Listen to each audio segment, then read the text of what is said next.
Hey everyone, Anya here, back again with Companion Health.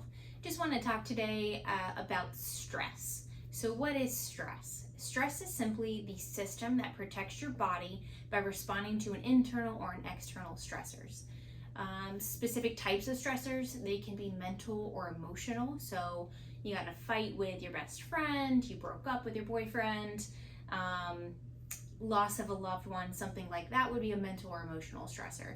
Another type of mental stressor would be a stressful day at work, you're running late, traffic's really bad, something like that. Sleep, so poor sleep especially. Sleep is a huge deal for not only our hormones but also our immune system.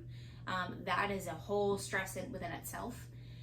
Inflammatory stress, so whether that is your gut is angry, you have an injury that you're dealing with, you were stung by a wasp, something like that, with any sort of inflammation.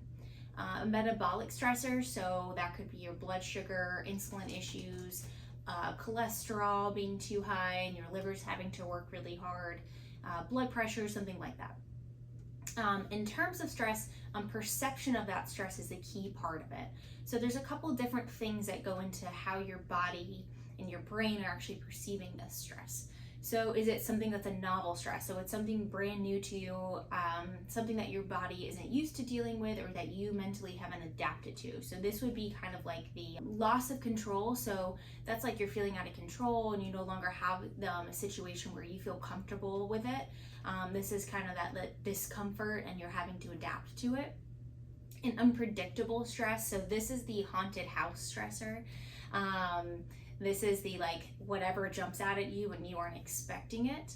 A threatening, so you feel like your life is threatened or a loved one's life is threatened. And then the other kind of part of that perception is it can vary person to person. So some people were born and made to be trauma surgeons and other people that's just not their jam. And that's okay, it just varies person to person.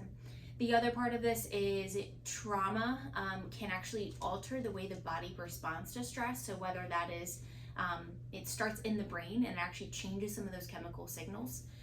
This is why PTSD, we actually see brain changes and responses with stress. And then it can even be all the way when you're in the womb. And if your mother has some traumatic thing that happens while you're in the womb, and that can actually change how your brain and body perceive stress as you get older. So what are some things that are involved with stress?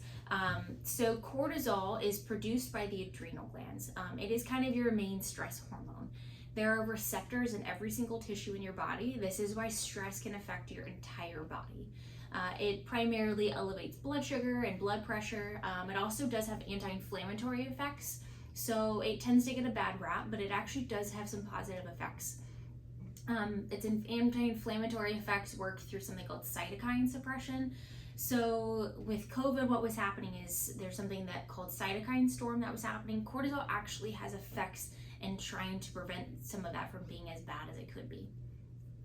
Cortisol is what we call a catabolic hormone, which means it breaks things down. So it can break down bone, muscle tissue, brain tissue. Then there's another hormone called DHEA. DHEA is what we call an anabolic hormone, so it does the opposite of cortisol. It's actually trying to rebuild things up. DHEA is actually designed to blunt some of those effects of cortisol, and overall just has opposite effects of cortisol. I hope this helps.